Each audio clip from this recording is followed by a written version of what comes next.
Hey everyone, welcome back to another episode of Don't Kill the Messenger. And today we're going to be talking about how to break free from frustrating and trapped and oppressive circumstances. And we'll learn about that in a second from my guest, Marian. Now, before we begin, remember to go on over to ventobot.com/book to get your copy of the book, the same 4 phases we take our private clients through to generate never-ending leads. Now, today, welcome to the show, Marian McSpadden. How you doing, Marian? I'm doing great, Victor. Thank you so much for having me. Glad. I'm glad you're able to come on the show. I know there's a lot to talk about because a lot of people, I feel, don't talk about, as an entrepreneur, things tend to be lonely.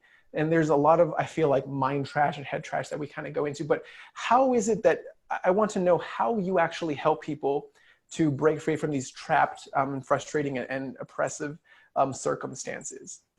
Well, several years ago, I heard this statement that said, you cannot change or heal what you do not acknowledge.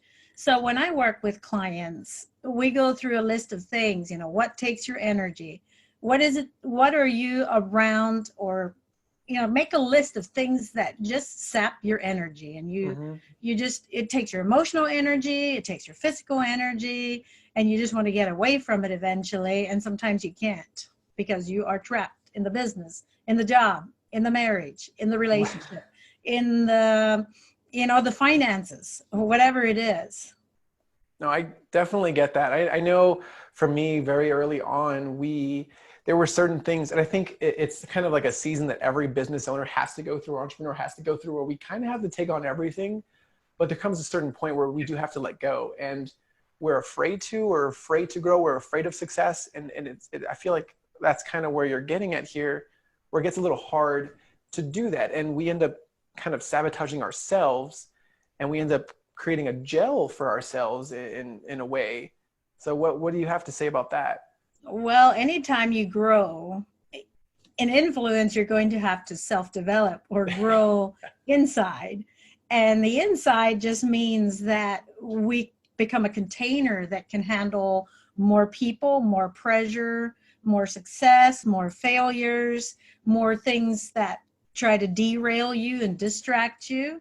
Could be internal or it can be external. Either way, all distractions are equal. Eliminating distractions that can stop you or take your energy, or learning how to master them, that all takes self-development and becoming a stronger you, or a bigger you that can handle that. So you mentioned this a few times already, like zapping your energy. How would you define that as in like a business owner or entrepreneur? Like what is it specifically that someone would look for to really identify, like, hey, this actually zaps my energy or drains me or something like that? Like how would you define that, or have someone self-define it if they were running into something like that without realizing? Well, you and I know that if you want to make money, you have to do the things that produce money. You have to prioritize your life where you're doing the money producing work, not the administrative that needs to be done, but it doesn't produce an income. So the distracting things will keep you from making those phone calls, picking up the phone and following up with that person, or reaching out to them the first time, whether it's through phone, email, follow up continually. And I find in entrepreneurs, that is usually the first thing that we get derailed on, because it takes energy to pick up the phone and call someone. Yeah. And when we're deficit in energy and that confidence that we have something of value and we want that person to experience that, then we have to take that emotional energy. And sometimes when I am tired, that's the last thing I want to do. I get that. I've been there before, where you have to like get on these sales calls or something like that, and to help grow the business, or get on like even team calls to really help drive what's happening and how the growth of the business is happening. And then it almost seems a little draining sometimes, because you're just, something else drained you from the day. Exactly. But where would you say then is the point of like realization of like, is it the meeting or the sales calls, or is it something else that's draining? Well, I think it can be both, because if you're coming from an emotionally deficit energy, picking up the phone call and dealing with the energy of that person on the other end and having a clear mind to communicate correctly, all of those are business strategies and developments that we have to get stronger at, overcoming objections. And if we're tired emotionally and maybe physically exhausted because we were out taking care of that thing last night, whether it was our own time at the bar or watching a late television show or having an argument with her spouse Having a or newborn. having a newborn, Yeah. definitely will take some energy, won't it? Which the newborn hopefully is a very good thing. Yeah, right. There's like good and there's like good and like pieces. Yes. You're like, oh, and know it'll, and know it'll. But yeah, anyways, I definitely agree with that. Okay, so how would then, I'm curious about this. And now I'm like, I feel like now I'm just picking your brain for my own purposes. It becomes, so I'm curious, how would you say, if you know there's a point of like, okay, I know what's going to happen when I do like these back-to-back calls or something like that. I know at the end of it, I'm going to be drained because that's my sales day. That's where I schedule all my sales calls. And I know at the end of it, I've handled the same objection over and over and over again. And it's kind of a little bit draining. How would you tell someone to kind of recharge or I don't know how to say that. Does that make sense? Well, yeah.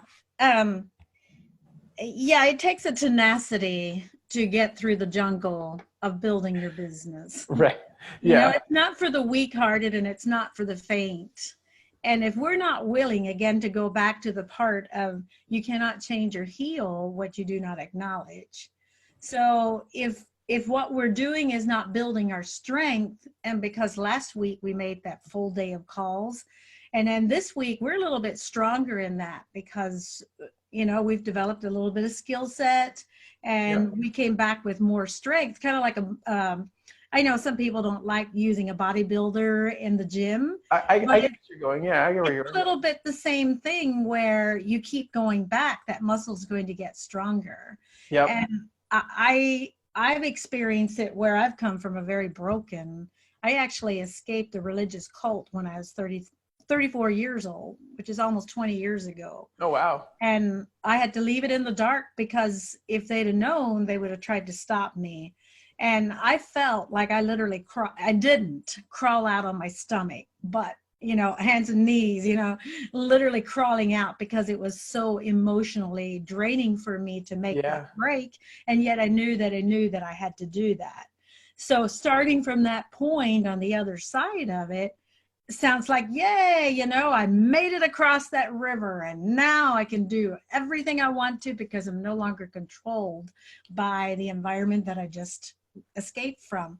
But what I have found is that we have this tendency to repeat the same patterns that were familiar to us from the past. So in order to break those patterns, we have to acknowledge that we have these patterns. Yeah, And I get then that. replace those patterns with a new pattern, Hmm. and really diving into ourselves and saying, what makes us have that argument with our spouse again?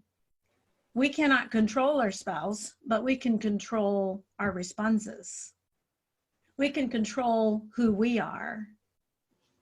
And Okay. the more we get hit by those blindsides sometimes, Yep. we're like, hey, we're going to do better in this. And boom, we get hit upside the head again. Yeah. Oh, you know, where did that come from? That is where the stronger we become in knowing who we are. And there's a process that people have to go through. It's not instant pudding. It's I not absolutely love that. overnight. I wish it was. Yeah. No, I agree. And I think that falls into, and I feel like that's such great wisdom for everyone listening, just because it's important to understand that it does take time. You know, like those people that we hear about who are like overnight successes, yeah, they're overnight success now, but they spent 10 years that we didn't hear about getting to that point to finally be that overnight success. And it's like all that because they had the tenacity, they put in the work every day, they showed up every day. And it seems like that's kind of where it is to really see it. I feel like the first thing that comes to mind is like the iceberg that people talk about. You know, everyone understands that analogy where you see like the tip of it, but all the work was really underneath it. And that's a lot of the stuff we don't give ourselves credit for. So what would you say then are some of the biggest stumbling blocks for business owners or entrepreneurs that are either just starting or kind of like in that transitioning past the like multi-six-figure phase? Well, I think most people will really get incredibly far unless they're very teachable. And being very teachable means you find people that are reputable. There are a million voices out there that we can listen to, but finding people that are reputable that we say, I know if I would emulate who they are and I see the success they have, I could learn something from them. But then being teachable enough, if they say the way you're going is not going to sustain, you're going to fall if you keep going down this path. And then having enough of humility to listen to those people and not just, you know, put up a stiff shoulder and say, oh, who do you think you are? And you don't know who I am. And so I think overcoming pride, where we kind of self-exalt ourselves and we say, well, we're good. We, you know, we've got our arms around this. We've got this. When we know that we're struggling and we know it is hard for us to make those calls or whatever the other difficult thing may be in the entrepreneur's life. I know for many entrepreneurs, picking up that phone and making enough of connections in people's lives is one of the strongest things we have to overcome, or the hardest things.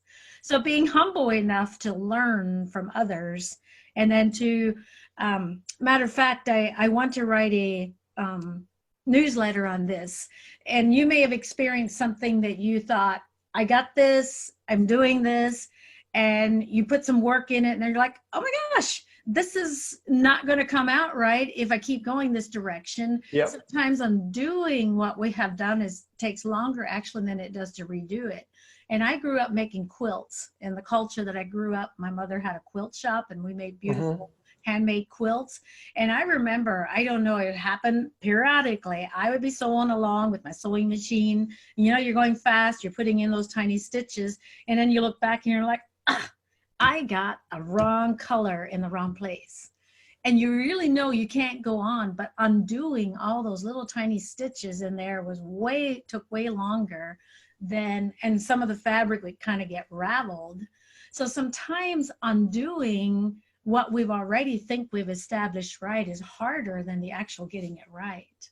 So I think that humility brings us to the place where we can kind of debrief ourselves and deflate our arrogance or our pride. We've got this, we know how to do this, and just become soft and humble enough to listen to a voice of wisdom. I get that. And it seems like there may be that in itself, it has to come from like some type of enlightenment of some kind, yes. It seems, because without it, you get stuck in this, I guess, for lack of a better way of saying it, in this rut of like, well, this is how I've always done it, and this is how I'm just going to continue doing it. You're not open to new possibilities or new ways of doing things, more efficient ways of doing things. Yes. So then, can you speak a little bit about, I guess, some of the transitions you've seen with your clients, as far as like where they started, where they came to you, and then like kind of where they were after? Yeah, I'll just speak. The one lady actually has a pornographic husband. And so the situation is kind of sticky. You know, there's children involved and there's finances and things involved that she has to work through. But the real joy in this is seeing her from being this trapped person, not knowing how she can get free, get out, have some joy in her life, feeling like she has to die to this situation and doesn't know how to change it. Wants to do what's right, but doesn't know how to change it, doesn't know how to fix anything.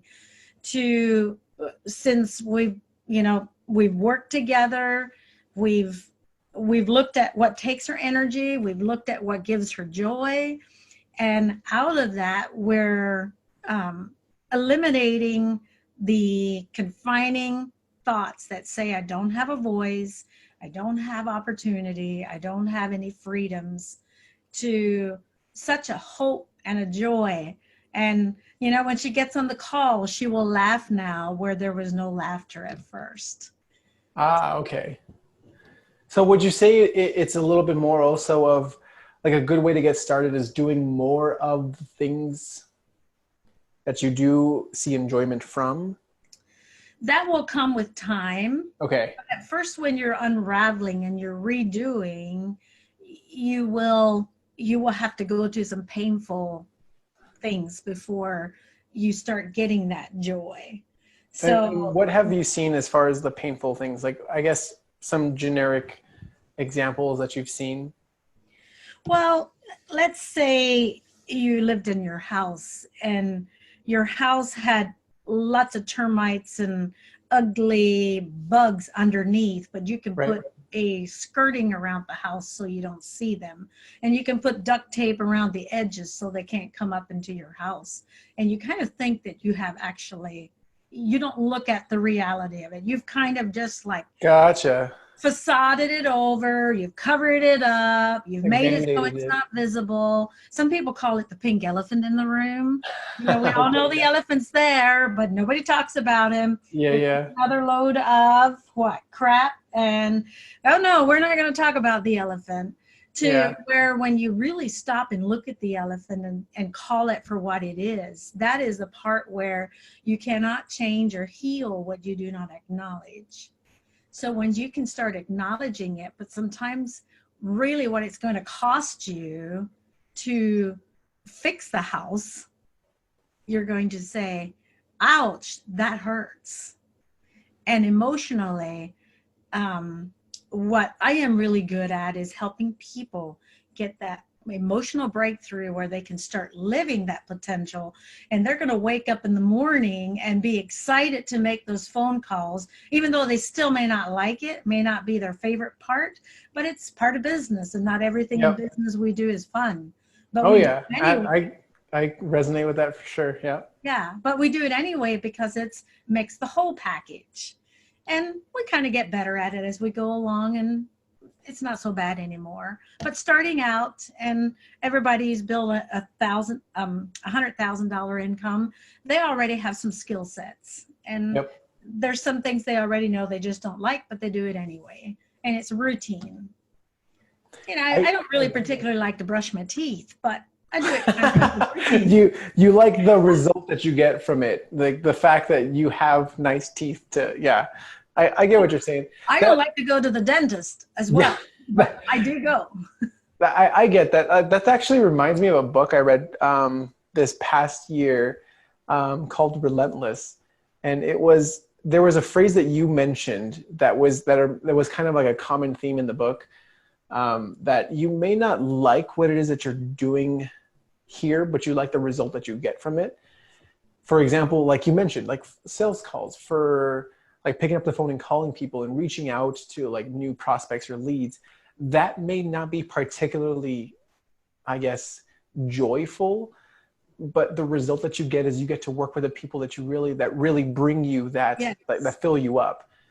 But if you don't do that, you don't get to work with the people that you love working with, right? So Exactly. there's like I completely get what you're saying with that, and that I do. I think it's a big thing for a lot of people, especially starting out, because it can be a little overwhelming.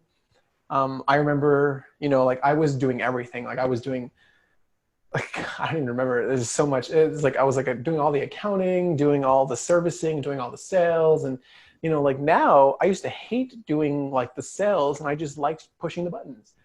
I actually have switched out of that now. Like I love talking to people on the phone and seeing if I could actually help them or not, Sure. as opposed to like, I love creating the strategy around a lot of it, but actually pushing the buttons behind, for example, like ads, it's very monotonous. So I've outsourced that to a team member now, and then they kind of run it for them. So I create all the copy and all that stuff, and I give it to them, and they kind of push the buttons for me. But like, I completely get it. It's those things that we have to grow out of. But if we don't acknowledge that, we can't grow out of it, because we can't grow out of what we don't realize we're in. And the distractions will keep us trapped in that, where Yeah. we'll No, stay in an oppressive financial situation, and we never get strong enough to overcome the relational issues, because your wife's saying, I'd like to have the termites gone, and you're like, I'll put some more duct tape down. right. Like, what termites? Yeah. They're not even coming up. I don't see them anymore. Yeah. No, I get what you're saying. No, I completely get that. So I know, what would you say are some like quick things that someone can do to help them realize or self-realize or kind of self-enlighten themselves about like certain things that they may be trapped in now?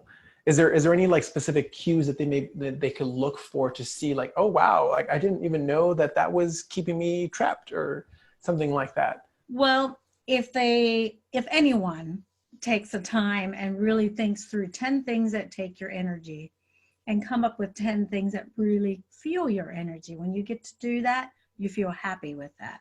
Or if I do this, and a lot of times when we have energy draining things around us, there's going to be some relationships involved, people that drain our energy that we are around. That's typically more common than actual making the sales calls or anything. Right, like activities. Finger on. Yeah, more like exactly activities. So if you make a list of 10 things that drain your energy, there's probably going to be some people that come up as you make that list. So if you look at those people and say, okay, can I remove those people out of my life? Like maybe I can't remove my boss because I'm still working for, well, no, we're talking to entrepreneurs. So who's in an entrepreneur's life? Whoever that is. Maybe some friend that is like, well, they're kind of like, well, are you sure you can really do that? Because they're keeping you down because they're afraid of not doing it or something. So and some of those friends just have to be layered farther away from us. Doesn't mean we have to hate them. Yeah. Or sometimes we're married to somebody who's just petrified because you don't have a job. They think that you should have a job. Yep. And then you have a steady income, because an entrepreneur is, you got to take some risks. Oh yeah. Sometimes. And so that can be a challenge. So let's just say it's a spouse that comes down as your energy drainer. And you look at that name and you're like, well, I can't just throw her out right now because she's the mother of my baby, or she's, whatever role she has in your marriage and your life right now. So how can you deal with that energy drainer? I would say, number one, first thing you can do is make a list, take another piece of paper and write some things that just really irritate you about that relationship, that really just always gouts your side. Write that down, see that person's face with it, crumple it up, and go throw it into the trash or toilet, somewhere where you are disposing that and saying, I'm going to get rid of those negative feelings that come up when that person takes my energy. I love that. It's part of a forgiveness process. Yeah, no, I completely, I agree with that. Letting people go and say, I'm not responsible for their actions. I'm only responsible for mine. And the more clear and the more pure and the more loving I become, it's going to either positively affect that relationship or more negatively. It's funny that you say that. So there was, I think, I don't know if you were at that last November event. I was. Oh, right. You were, because you said we were just talking about this. But they had us do something like this strategy. It's I would say somewhat similar, not really, where we had to write a couple names down and then crumble a couple of up and like toss them. And it caught me off guard, because I remember I think they asked for 4 names. And I remember, what was it? They mentioned something like that where they put 4 names. Like I put myself, my wife, and my $2. there. I was just like not expecting, not knowing what was about to happen. I like actually started tearing up because like the first thing I did was like look at these names and I was like, I have to throw one of these away. I was like, oh my, I'm starting to tear up now. And it was just like I crumbled. I remember I crumbled my name first, and it was like I was like, well, I'll do it for them, and then like the next two were like, surprisingly were my daughters, and then it was like my wife at the very end, or the last one standing. And it was very interesting because afterwards they were like, you have to remember to put yourself first, because you can't help anybody if you don't put yourself first. Like you can't, and like it goes back to that whole, like you can't fill another's cup from an empty cup type of deal. And like it's hard to do, but I feel like what you said, writing those 10 things about any relationship that kind of almost seems negative can actually help you to release some of that. Yeah. And then you throw it away, but you're not actually affecting the real relationship, but it allows you to release that, like you mentioned, energy. The negative energy. It's very powerful for a lot of people. Right. And it's those little steps that we can do. And if somebody does that, they'll probably get a little addicted to that. Aha, I feel better feeling. Yeah. Aha, I have a little more energy now. That's definitely what can I do to make it a little more yet? Yeah, no, and I love that because it gives better. Yeah, it gives you a sense of like, kind of like a weight off your shoulders now. You're like, wow, okay, like that actually helped. And it just, I feel, I've not done that exercise, but I feel I can only imagine that it would actually fill you up a little bit more to do something like that, so that you're able to, who knows, the next time you see that person, like you mentioned, you might actually bring more to the table than you have been. You might have been so drained that's why it's just causing that reaction to reflect back at you. Correct. And then you coming with that positive energy now, it's just like, that's so interesting how that works, isn't it? It is. And then also it's very important as you empty yourself of that you verbalize who you are. Yeah. And obviously we're going to verbalize something good, right? Things like love, or, I am full of love. I'm a person of love. I love people. I love this person. Doesn't mean I like him, but whichever way. It's all the play on words, right? Yeah, no, I get what you're saying. I love it. I know, I feel like you and I could talk about this for hours, but I know we're kind of running out of time here. So where would you say is somewhere, and that was, I swear, like the best tip that anyone can do right now, like write those 10 things down, take a look at the 10 top most draining things, and really write down, if it is a person or a relationship or something, like write down what 10 things of that person or relationship that really just frustrates you, like unfiltered, I feel is important, right? Yes. Unfiltered, because it's for you, it's an exercise for you to really just release it and throw it away. Yes. But where can we find out more if we're looking for more of this to kind of break free from these trapped or, oppressive circumstances? Well, as one who also had to break free from things and continually learns and has found that it was always people that helped me. Yeah. I came to the place 20 years after my first major breakthrough to say, it is now time for me to help others. So that's what I do. I help others just unlock what is holding them oppressed or, and trapped. So I have a website that people can find me at, and it's www.everythingyouTry.com. Or my name works too, MarianMcSpadden.com. So if they see it in your list. And on there is an option to opt into my email list for a free chapter. And you'll just get some kind of straightforward stuff, things that worked in people's lives and things that didn't. And also there is a link on there that they can schedule a free kind of like assessment break free coaching call with me, and we can see where they're at. Yeah, no, I love it, because I feel like everyone will have questions, because there's only so much you can do with an exercise, right? It's generic enough that it'll help everyone, but people are going to have specific questions. So if you're really serious about asking specific questions to your situation, be like, is this helpful? Should I do this? Should I do that? Like reach out to Marian.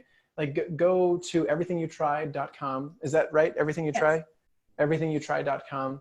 and like opt in and schedule a call with her so that you can actually, you know, ask your specific questions to make sense of how to help you better. And I'm sure she'll give you some insight and direction of where to go next. So thanks again for coming on. That was fantastic. I love it. I feel, again, like we could talk about this for hours. So I love actually talking about things like this myself. So, but if you're serious about, and I feel like at this point, this is really helpful to help you scale past yourself in your business. I feel like that's what holds a lot of people back. They're stuck in this and they can't grow. But if you're serious about generating never-ending leads, going over to mentalbot.com/book to get your own copy of the book, where we take our same 4 phases we take our private clients through to generate never-ending leads. So thank you so much again, Marian, for coming on today and getting a little bit serious and a little bit deep with us to really help us move past ourselves and to grow and enlighten ourselves a little bit more. Thank you so much. Thank you. Awesome.